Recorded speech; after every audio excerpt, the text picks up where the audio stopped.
बिस्मिल्लाहिर्रहमानिर्रहीम। अस्सलाम वालेकुम दोस्तों, कैसे हैं आप? ठीक हैं? आई डू होप आप अच्छे होंगे। एक छोटी सी वीडियो जो आपके साथ शेयर करना चाह रहा हूँ। ये किसी दोस्त ने मुझे सवाल भेजा था। उन्होंने कहा जी मैं इसके ऊपर जो है थोड़ा सा एक्सप्लेन कर दूं कि ये है क्या। देखिए, जब भी आप कोई एप्लीकेशन करते हैं तो उसमें टू टाइप की जो फी होती है वो इंक्लूड होती है। उसमें एक तो आपने पे करनी होती है जी इमिग्रेशन फीस जो होती है वो आप पे करते हैं। अगर आप इनसाइड दी कंट्री एप्लीकेशन करते हैं तो वो फीस जो है वो होम ऑफिस को जाती है। जब आप आउटसाइड दी एप्लीकेशन करते हैं तो वो फीस जो होती है वो थ्रू एम्बेसी जो है वो इमिग्रेशन की फीस होती है। और सेकंड जो फी आपने पे करनी होती है वो होती है जी IHS के चार्जेस। जो वो उसका एब्रीवेशन जो है वो ये है जी कि इमिग्रेशन हेल्थ सरचार्ज जो है वो आपकी फीस होती है, जो कि नेशनल हेल्थ सर्विस वाले जो है वो उनको पे की जाती है। सो इसमें जो है ये वाली फीस जो है ये लाजमी पे करनी होती है। IHS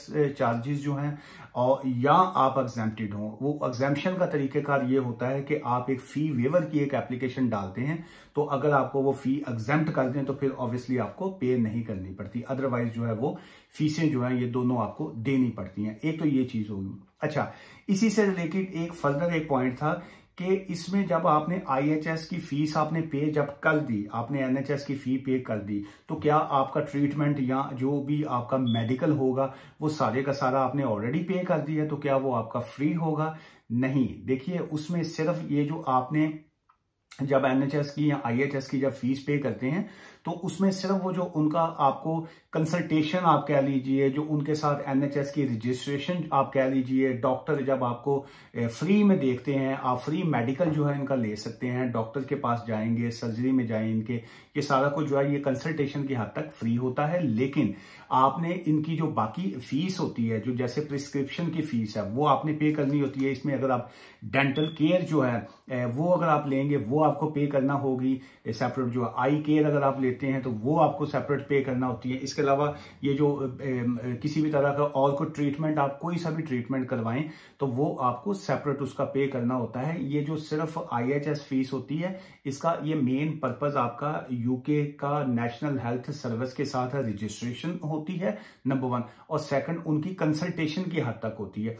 ये जो बाकी प्रिस्क्रिप्शन की फीस और ये वो जो है वो आपने मेडिसिन जब लेनी है वो आपको पे करना पड़ती है सेपरेट, अनटिल अनलेस अगर आप एग्जेम्प्टेड हैं। वो एग्जेम्पशन का एक सेपरेट एक प्रोसीजर होता है कि जो लोग उसमें एग्जेम्पशन लेना चाहें, जो लोग जिनको अलाउ होता है कि जी वो एग्जेम्पशन ले सकते हैं, जिनको no recourse to public fund की रिस्ट्रिक्शन जिनके ऊपर नहीं होती है, तो वो जो है उसके लिए सेपरेट अप्लाई कर सकते हैं। और इसी से रिलेटेड आपको एक और मैं बड़ी अहम बात बताता जाऊं। बहुत से लोग जो हैं विजिट वीजा के ऊपर आके NHS जो रजिस्टर्ड करते हैं या किसी ना किसी तरीके से कोई ट्रिक करके जैसे भी है वो NHS को रजिस्टर्ड करने के बाद अपना ट्रीटमेंट करवाते हैं, वो इलीगल है।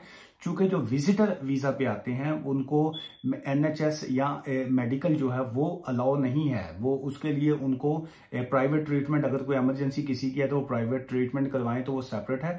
अदरवाइज ये है कि अगर किसी ने कोई जैसे भी उन्होंने कोई रजिस्टर्ड करवाया, एक तो वो इलीगल है, और अदरवाइज अभी बहुत से लोगों को बिल्स आ रहे हैं जो NHS वाले हैं, उनकी भी एक अपनी टीम है, फिर उसके बाद उनका रिकवरी सेक्शन भी है, वो आपसे वो बिल की जो है रिकवरी करवाएंगे।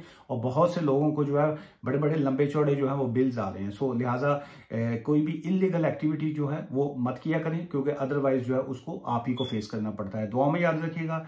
आज शाम चूंकि फ्राइडे है, आज मैं 5 o'clock लाइव होऊंगा और आपकी लाइव फोन कॉल्स का मैं जवाब दूंगा। दुआ में याद रखिए। Take care, bye for now.